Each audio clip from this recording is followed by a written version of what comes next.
This town is teleported to the past. But there is a strange reason for this. Let's find out. Hi everyone, welcome to Timeline Recap. Spoilers ahead. Heads up and stay safe.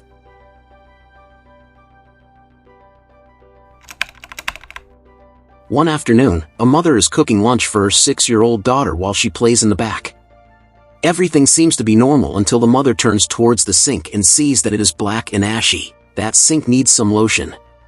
She takes more than a second to comprehend what she is seeing, then starts looking around the kitchen. To her utter surprise, the entire place looks to be burnt down, like an aftermath of a bad fire. Her instincts make her quickly turn towards her daughter, but the little girl who was there only a second ago is missing. The mother panics and runs towards the bedroom, only to meet with another surprise. Her 6-year-old has gone back in time and turned into her 3-year-old self. The mother cries out loud and runs outside the house to see a group of people watching her apartment building in awe. Like the kitchen, the entire building seems to be burnt, but without fire. It seems as if the whole town is teleported to a few years back, because the exact same fire accident has taken place in the past. Suddenly, the building flickers and the people gasp. Everything starts coming back to normal, right after the little girl turns back into her 6-year-old self.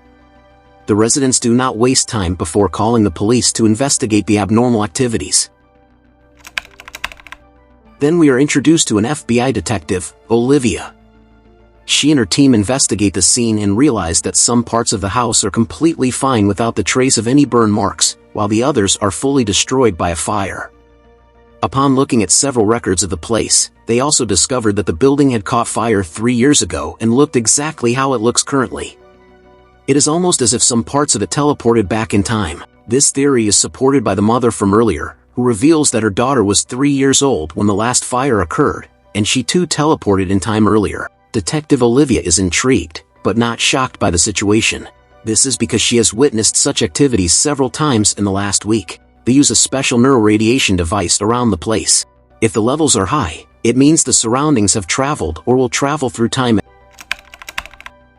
In another part of the city, a group of youngsters are driving through a forest to a party. It is a casual night until suddenly a moving train appears in front of their car. They immediately stop, closely avoiding crashing with the train. Upon getting out, they see the train flickering and then disappearing entirely. The group is left stunned, with no way to confirm what they just saw, but they can all agree they should probably stop smoking that Chiba.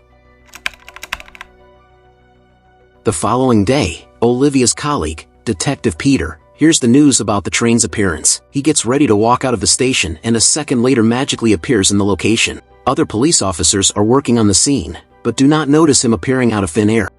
A confused Peter barely knows how he got here and continues investigating. He seems to have time traveled, as the house did earlier. Olivia is also at the scene talking to the guy who saw the train. He vows that he was in Hyo, and confirms seeing a sphere bubble around the train when it passed. This is especially strange because the track was closed 3 years ago and no train has passed through it since. Peter checks the surroundings with a neuroradiation testing device and sees the front part of the youngster's car has changed because it touched the bubble around the train last night. The bumper is so delicate that when Peter touches it, a piece crumbles into his hands. Peter turns around to tell his colleagues about the car when suddenly he appears inside a car driving to the railway location with them. He understands that he traveled into the future when he was walking out of the station earlier and has returned to the original time. Now the phenomenon is strange and Peter has no clue why it's happening to him, but he refrains from asking for help from Olivia. When his colleagues notice the change in his demeanor, they ask him what is wrong. Peter recovers by telling them that their car has high levels of neuroradiation. This is highly unnatural, which means these time events are being caused by some kind of human technology. Olivia hardly believes Peter, but she has nothing else to work with at the moment. The scene cuts to a house. Professor Kate is passionately working on building an equation like she does every day. For the past decade, she has been working to develop a device that travels through time, and in recent years, she is very close to developing a principal formula for it. Her husband Raymond loves his wife and supports her in all of her decisions, but doesn't like that she overworks herself. He comes towards her, looking at the timer in his watch. Strangely enough, he holds Kate endearingly and wishes her goodbye. Less than a second later, she disappears from his arms and her work from the wall is also gone. Raymond simply walks into the living room like he was expecting that to happen. Surprisingly enough, Kate is on the sofa staring at the wall when her husband tries to feed her. She jerks away, asking him who he is. It is then revealed that Kate has Alzheimer's and the person Raymond was talking to earlier was her from the past. When she first started losing her senses, Kate was very close to creating a time machine. However, she failed because the disease got the best of her. Raymond was devastated when his wife stopped recognizing him and wanted to get her back to normal. One day, he got his hands on her research and found a way to turn back time. He worked hard for a year and proved that Kate's study was successful. He could now make their home go back in time, but only for 47 minutes. Currently, it is 2021, but the house Kate and Raymond live in is mostly in 2017, when Kate is still healthy. The reason strange time-related occurrences are happening throughout the city is also because of the same thing. When Raymond bent time for the first time, it left an unnatural amount of neural radiation in different parts of the city, which is why they have been going back and forth in time for the past month. Somewhere else, Peter, Olivia and their colleagues are trying to find a relationship between the locations of the time shifts that have occurred up until now. After looking at the map for hours, they realize that the occurrences follow Fibonacci's golden spiral. This means that they are all freaking nerds. This means that they should check areas that fall in the 3 square miles area of the center to find the source of the abnormalities.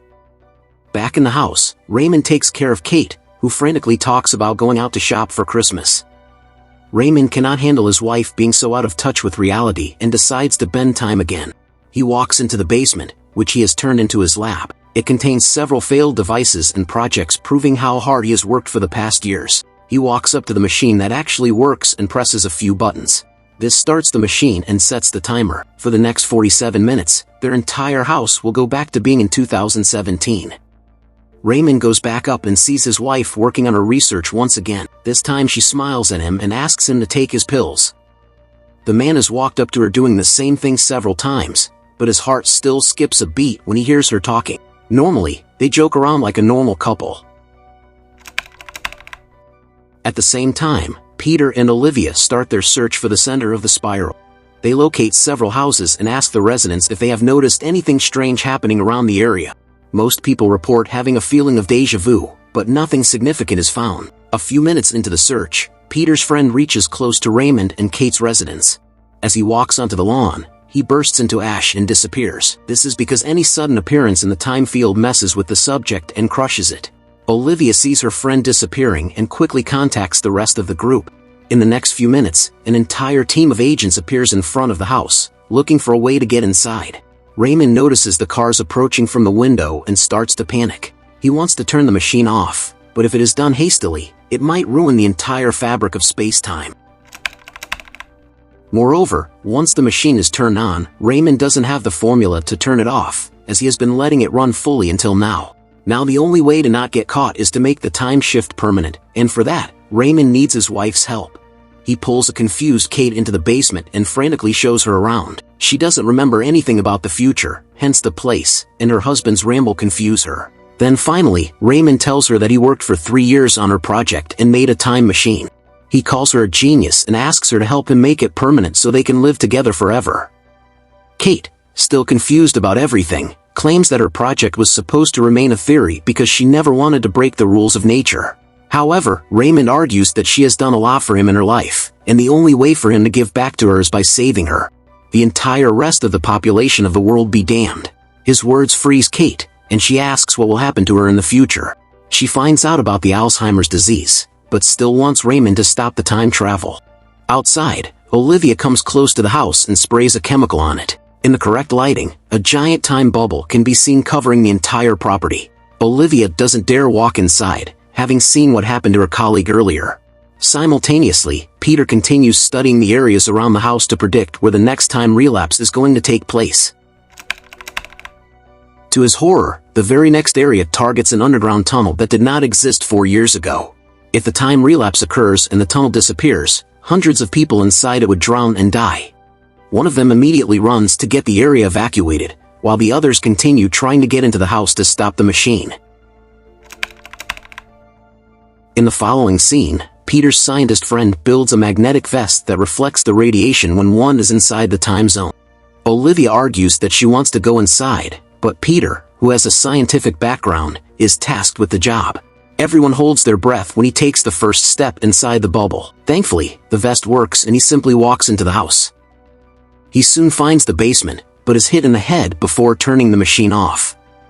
Kate doesn't approve of her husband doing such things, but Raymond argues that he is doing all of this for her. At the same time, the tunnel inside the river starts disappearing. People watch in awe as water starts flowing in, disobeying every rule of physics. Back at the house, the husband and wife get into an argument because Kate doesn't want him to throw his life away living in a bubble with her. They do not notice Peter waking up in the background and are shocked when he points a bat at them. He tries turning the machine off but is stopped because turning it off in a hurry would mean a rip in the fabric of space-time. Peter tells the couple about the tunnel and how hundreds of people are going to die if the machine continues working. Kate immediately agrees to turn it off, but only if her husband won't be prosecuted for his deeds. In the time of emergency, Peter prioritizes people's lives and agrees to negotiate the terms with the officials. When there are only 1.5 minutes left on the machine and the tunnel is about to flood, Kate completes the equation. The time bubble around the house disappears, the tunnel is saved and Kate goes back to being sick. The following day, the house is cleared up and as per the negotiation, Raymond is set free to be a lunatic elsewhere. After everything ends, he goes back to Kate's book, hoping to try and rebuild the formula again. However, he sees that she has painted over the formula to disallow him from making this same mistake again. In the final scene, Raymond reads a message where Kate asks him to repay her by loving her and living his life fully. Good thing Raymond has a crap memory. Please subscribe for more timeline videos like this. This is Timeline Recap. Thanks for watching.